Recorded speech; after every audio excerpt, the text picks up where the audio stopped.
يا أيها الذين آمنوا أنفقوا مما رزقناكم من قبل أن يأتي يوم لا بيع فيه ولا خلة ولا شفاعة والكافرون هم الظالمون۔ الحمد للہ رب العالمین، والصلاة والسلام علی آلہ واصحابہ اجمعین، اما بعد، رب اشرح لی صدری ویسر لی امری واحلل عقدۃ من لسانی یفقہوا قولی۔ تمام تعریف اس وحدہ لا شریک خالق کائنات مالک ارض و سما کے لیے ہے، جو تمام جہانوں کا خالق، مالک اور رازق ہے، اور لاکھوں کروڑوں درود و سلام نازل ہو اس مبارک ہستی پر جن کا نام نامی اسم گرامی محمد صلی اللہ علیہ وسلم ہے۔ السلام علیکم ورحمۃ اللہ وبرکاتہ۔ الحمدللہ، اللہ تعالیٰ کے فضل و کرم سے اور اسی کی توفیق سے آج ہم آپ کے سامنے بہت ہی اہم موضوع لے کر موجود ہیں، اور وہ ہے یا ایھا الذین آمنوا، اے لوگو جو ایمان لائے ہو۔ کس کو پکارا جا رہا ہے؟ جی ہاں، ایمان والوں کو۔ ایمان والے کون ہیں؟ جی ہاں، ہم اور آپ ہیں ایمان والے۔ ایمان والے ہم اور آپ ہیں۔ ابن مسعود کہتے ہیں کہ جب تم اللہ تعالیٰ کو یہ کہتے ہوئے سنو، یا ایھا الذین آمنوا، اے لوگوں جو ایمان لائے ہو، تو تم اس کی رعایت کرو، اس پہ توجہ کرو، تم اس کو غور سے سنو کہ کوئی خیر کی بات آنے والی ہے تمہارے پاس یا کسی شر سے تمہیں روکنے والا ہے۔ جب ہم اور آپ ایمان والے ہیں تو ہم کو بھی اس پکار کو غور سے سننا ہے۔ محترم سامعین، یہ کلمہ، یہ جملہ، یہ کوئی معمولی پکار نہیں ہے۔ یا ایھا الذین آمنوا، اللہ، اے لوگو جو ایمان لائے ہو، اللہ تعالیٰ آگاہ کر رہے ہیں، پکار رہے ہیں ایمان والوں کو، آگاہ کر رہے ہیں۔ کن چیزوں سے؟ اللہ تعالیٰ کے احکامات سے آگاہ۔ تو آئیے آگے بڑھ کر قرآن و حدیث کی روشنی میں ہم یہ جاننے کی کوشش کریں گے کہ اللہ تعالیٰ کن چیزوں سے ایمان والوں کو آگاہ کر رہے ہیں، کن احکامات سے اللہ تعالیٰ ایمان والوں کو آگاہ کر رہے ہیں۔ تو سب سے پہلے سورۃ البقرہ آیت نمبر 104 میں اللہ تعالیٰ فرما رہے ہیں، اے ایمان والوں، رائنا نہ کہا کرو اور انظرنا کہہ دیا کرو، اور سنا کرو، اور کافروں کے لیے دردناک عذاب ہے۔ یہاں اہل ایمان کو نبی کریم صلی اللہ علیہ وسلم کی مجلس میں بیٹھنے، آپ کی بات سننے اور سمجھنے کا ادب اور طریقہ سکھایا جا رہا ہے۔ کیا سکھایا جا رہا ہے؟ ادب اور طریقہ۔ یعنی سب سے پہلے اللہ تعالیٰ ایمان والوں کو کیا سکھا رہے ہیں؟ کس چیز سے آگاہ کر رہے ہیں؟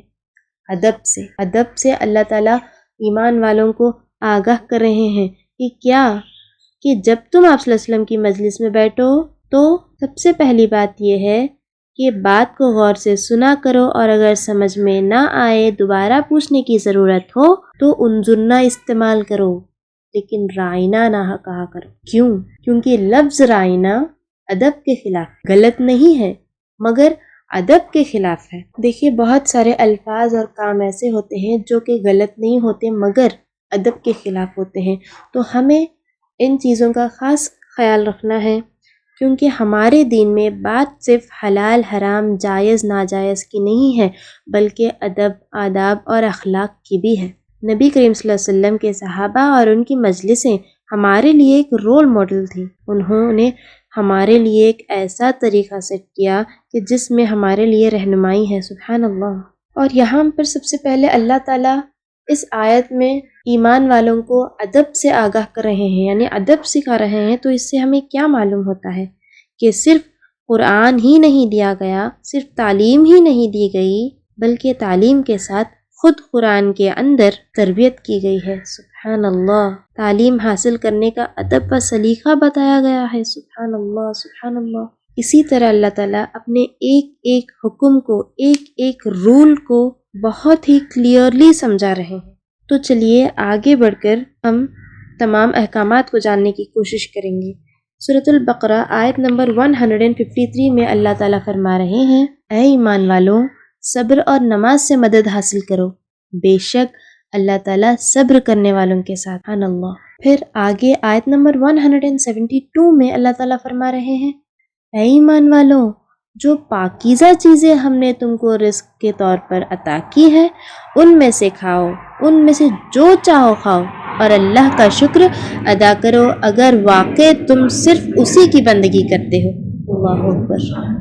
اور پھر سورۃ البقرہ آیت نمبر 178 میں اللہ تعالیٰ فرما رہے ہیں، اے ایمان والو، جو لوگ جان بوجھ کر ناحق قتل کر دیے جائیں ان کے بارے میں تم پر قصاص کا حکم فرض کر دیا گیا ہے۔ آزاد کے بدلے آزاد، غلام کے بدلے غلام، اور عورت کے بدلے عورت ہی کو قتل کیا جائے۔ پھر اگر قاتل کو اس کے بھائی یعنی مقتول کے وارث کی طرف سے کچھ معافی دے دی جائے تو معروف طریقے کے مطابق خون بہا کا مطالبہ کریں، یعنی وارث کا مطالبہ کریں۔ پھر وارث کا حق ہے اور اسے خوش الصوبی سے ادا کرے، قاتل کا فرض ہے۔ یہ تمہارے پروردگار کی طرف سے ایک آسانی پیدا کی گئی ہے اور ایک رحمت ہے، اس کے بعد بھی کوئی زیادتی کرے تو وہ دردناک عذاب کا مستحق ہے۔ اللہ اکبر، اللہم احفظنا۔ اور پھر آیت نمبر 183 میں اللہ تعالیٰ فرض روزے کے متعلق فرما رہے ہیں، اے ایمان والو، تم پر روزے فرض کر دیے گئے ہیں جس طرح تم سے پہلے لوگوں پر فرض کیے گئے تھے، یعنی تاکہ تمہارے اندر تقوی پیدا ہو۔ سبحان اللہ۔ اور آگے اسی صورت میں سورۃ البقرہ آیت نمبر 208 میں اللہ تعالیٰ ایمان والوں کو اسلام میں پورے داخل ہونے کی اور شیطان کے عدو مبین ہونے کی بات سے آگاہ کر رہے ہیں۔ دیکھیے اللہ تعالیٰ فرما رہے ہیں، اے ایمان والو، اسلام میں پورے کے پورے داخل ہو جاؤ اور شیطان کے نقش قدم پر نہ چلو، یقین جانو وہ تمہارا خلم کھلا دشمن ہے، وہ تمہارا کھلا دشمن ہے۔ اللہ اکبر، اللہم احفظنا۔ ہمارے عبادتوں میں خلل پیدا کرنے والا، ہماری نمازوں میں خلل پیدا کرنے والا، ہمارے دلوں میں وسوسے ڈالنے والا، ہمیں نیکیوں سے دور کرنے والا کون ہوتا ہے؟ شیطان ہے نا۔ تو اس آیت میں اللہ تعالیٰ کیا فرما رہے ہیں؟ یقین جانو وہ تمہارا کھلا دشمن ہے، کون؟ شیطان۔ اللہ اکبر۔ تو محترم سامعین، ہم شیطان کے چال و چلن سے بچ کے رہنا ہے ہمیں۔ اس کے لیے ہمیں کیا کرنا ہے؟ اللہ تعالیٰ کی پناہ مانگنا ہے، اللہ تعالیٰ کے پناہ میں آنا ہے ہمیں شیطان مردود سے۔ اللہ تعالیٰ حفاظت کرے، آمین۔ آگے کی آیت میں سورۃ البقرہ آیت نمبر 254 میں اللہ تعالیٰ ایمان والوں کو رزق کے متعلق آگاہ کر رہے ہیں۔ رزق کے متعلق اللہ تعالیٰ حکم دے رہے ہیں، اے ایمان والوں، جو رزق ہم نے تمہیں دیا ہے اس میں سے وہ دن آنے سے پہلے اللہ کے راستے میں خرچ کر لو جس دن کا نہ کوئی سودا ہوگا، نہ کوئی دوستی کام آئے گی، اور نہ ہی کوئی سفارش ہو سکے گی، اور ظالم وہ لوگ ہیں جو کفر اختیار کیے ہوئے ہیں۔ اللہ اکبر، اللہ اکبر۔ اور آگے کی آیت میں آیت نمبر 264 میں اللہ تعالیٰ فرما رہے ہیں، اے ایمان والوں، اپنے صدقات کو احسان جتلا کر اور تکلیف پہنچا کر اس شخص کی طرح ضائع مت کرو جو اپنے مال لوگوں کو دکھانے کے لیے خرچ کرتا ہے اور اللہ اور یوم آخرت پر ایمان نہیں رکھتا۔ چنانچہ اس کی مثال ایسی ہے جیسے ایک چکنی چٹان پر مٹی جمی ہو، پھر اس پر زور کی بارش پڑے اور اس مٹی کو بہا کر چٹان کو دوبارہ چکنی بنا چھوڑے۔ اللہ، ایسے لوگوں نے جو کمائی کی ہوتی ہے وہ ذرا بھی ان کے ہاتھ نہیں لگتی، اور اللہ ایسے کافروں کو ہدایت تک نہیں پہنچاتا۔ اللہ اکبر، اللہم احفظنا۔ آگے آیت نمبر 267 میں اللہ تعالیٰ فرما رہے ہیں، اے ایمان والو، جو کچھ تم نے کمایا ہو اور جو پیداوار ہم نے تمہارے لیے زمین سے نکالی ہو اس کی اچھی چیزوں کا ایک حصہ اللہ کے راستے میں خرچ کیا کرو، اور یہ نیت نہ رکھو کہ بس ایسے ہی خراب قسم کی چیزیں اللہ کے نام پر دیا کرو گے، جو اگر کوئی دوسرا تمہیں دے تو نفرت کے مارے تم اسے آنکھیں میچے بغیر نہ لے سکتے، اور یاد رکھو کہ اللہ ایسے بے نیاز ہے کہ ہر قسم کی تعریف اسی کی طرف لوٹتی ہے۔ سبحان اللہ۔ اور آگے آیت نمبر 278 سورۃ البقرہ کی آیت ہے، یہ بھی 278 میں اللہ تعالیٰ فرما رہے ہیں اے ایمان والو اللہ سے ڈرو، اور اگر تم واقعی مومن ہو تو سود کا جو حصہ بھی کسی کے ذمہ میں باقی رہ گیا ہو اسے چھوڑ دو۔ اور پھر آگے کی آیت میں سورۃ البقرہ آیت نمبر 282 میں اللہ تعالیٰ فرما رہے ہیں ایمان والوں کو اے ایمان والو جب تم کسی معین میعاد کے لیے ادھر ادھر کا کوئی معاملہ کرو تو اسے لکھ لیا کرو، اور تم میں سے جو شخص لکھنا جانتا ہو انصاف کے ساتھ تحریر لکھے، اور جو شخص لکھنا جانتا ہو لکھنے سے انکار نہ کرے۔ جب اللہ نے اسے یہ علم دیا ہے تو اسے لکھنا چاہیے، اور تحریر وہ شخص لکھوائے جس کے ذمے حق واجب ہو رہا ہے، اور اسے چاہیے کہ وہ اللہ سے ڈرے جو اس کا پروردگار ہے، اور اس حق میں کوئی کمی نہ کرے۔ ہاں اگر وہ شخص جس کے ذمے حق واجب ہو رہا ہے ناسمجھ یا کمزور ہو یا کسی اور وجہ سے تحریر نہ لکھوا سکتا ہو تو اس کا سرپرست انصاف کے ساتھ لکھوائے، اور اپنے میں سے 2 مردوں کو گواہ بنا لو۔ ہاں اگر 2 مرد موجود نہ ہو تو 1 مرد اور 2 عورتیں ان کو گواہوں میں سے ہو جائیں جنہیں تم پسند کرتے ہو، تاکہ اگر ان 2 عورتوں میں سے ایک بھول جائے تو دوسری اسے یاد دلا دے، اور جب گواہوں کو گواہی دینے کے لیے بلایا جائے تو وہ انکار نہ کرے، اور جو معاملہ اپنے میعاد سے وابستہ ہو چاہے وہ چھوٹا ہو یا بڑا اسے لکھنے سے اکتاؤ نہیں۔ یہ بات اللہ کے نزدیک زیادہ قرین انصاف اور گواہی کو درست رکھنے کا بہتر ذریعہ ہے، اور اس بات کی قریبی ضمانت ہے کہ تم آئندہ شک میں نہیں پڑو گے۔ ہاں اگر تمہارے درمیانی کوئی نقد لین دین کا سودا ہو تو اس کا نہ لکھنا میں تمہارے لیے کوئی حرج نہیں ہے، اور جب خرید و فروخت کرو تو گواہ بنا لیا کرو، اور نہ لکھنے والے کو کوئی تکلیف پہنچائی جائے نہ گواہوں کو، اور اگر ایسا کرو گے تو یہ تمہاری طرف سے نافرمانی ہوگی، اور اللہ کا خوف دل میں رکھو، اللہ تمہیں تعلیم دیتا ہے اور اللہ ہر چیز کا علم رکھتا ہے۔ سبحان اللہ۔ سورۃ آل عمران آیت نمبر 100 میں اللہ تعالیٰ کا ارشاد ہے اے ایمان والو اگر تم اہل کتاب کے ایک گروہ کی بات مان لو گے تو وہ تمہارے ایمان لانے کے بعد تم کو دوبارہ کافر بنا کر چھوڑیں گے۔ اللہ اکبر، اللہ حافظنا۔ محترم سامعین غور فرمائیے، اللہ تعالیٰ کتنی خوبصورت طریقے سے ایمان والوں کو ایک ایک بات سمجھا رہے ہیں۔ ہر چیز بہت ہی کلیئرلی واضح کی گئی ہے قرآن کے اندر تاکہ ہم سمجھیں، عمل کریں اس پر۔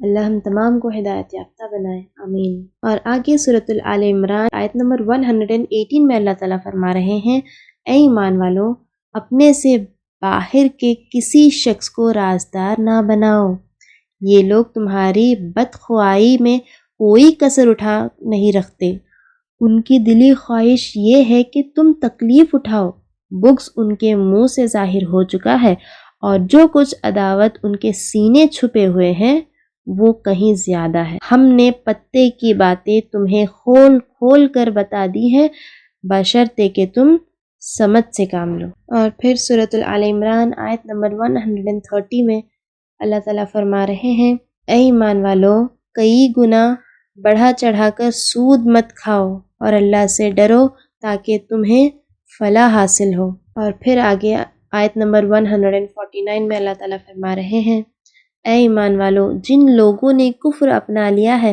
اگر تم ان کی بات مانو گے تو وہ تمہیں الٹے پاؤں کفر کی طرف لوٹا دیں گے اور تم پلٹ کر سخت نقصان اٹھاؤ گے۔ اللہم حفظنا، کا خیال رکھیں ہم۔ پھر اللہ تعالیٰ آگے سورۃ آل عمران میں آیت نمبر 156 میں اللہ تعالیٰ فرما رہے ہیں اے ایمان والو ان لوگوں کی طرح نہ ہو جانا جنہوں نے کفر اختیار کر لیا ہے، اور جب ان کے بھائی کسی سرزمین میں سفر کرتے ہیں یا جنگ میں شامل ہوتے ہیں تو یہ ان کے بارے میں کیا کہتے ہیں؟ یہ ان کے بارے میں کہتے ہیں کہ اگر وہ ہمارے پاس ہوتے تو نہ مرتے اور نہ مارے جاتے۔ اللہ اکبر۔ ان کی اس بات کا نتیجہ تو صرف یہ ہے کہ اللہ ایسی باتوں کو ان کے دلوں میں حسرت کا سبب بنا دیتا ہے، ورنہ زندگی اور موت تو اللہ دیتا ہے، اور جو عمل بھی تم کرتے ہو اللہ اسے دیکھ رہا ہے۔ بے شک۔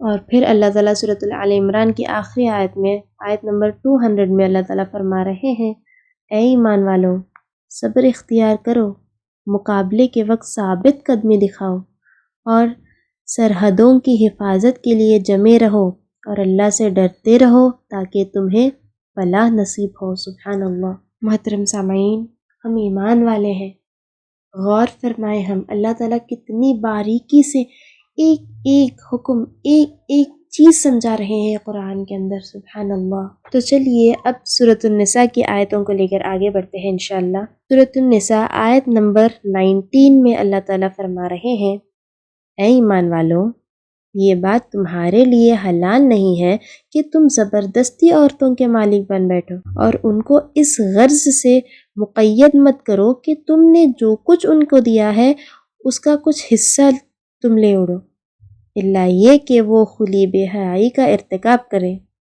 اور ان کے ساتھ بھلے انداز میں زندگی بسر کرو، اور اگر تم انہیں پسند نہ کرتے ہو تو یہ عین ممکن ہے کہ تم کسی چیز کو ناپسند کرتے ہو اور اللہ نے اس میں بہت کچھ بھلائی رکھتی ہو۔ سبحان اللہ۔ اور آگے اللہ تعالیٰ سورۃ النساء آیت نمبر 29 میں فرما رہے ہیں، اے ایمان والو آپس میں ایک دوسرے کے مال ناحق طریقے سے نہ کھاؤ، الا یہ کہ کوئی تجارت باہمی رضامندی سے وجود میں آئی ہو تو وہ جائز ہے، اور اپنے آپ کو قتل نہ کرو، یقین جانو اللہ تم پر بہت مہربان ہے۔ سبحان اللہ۔ اتنی خوبصورت طریقے سے اللہ تعالیٰ سمجھا رہے ہیں اپنے بندوں کو۔ سبحان اللہ۔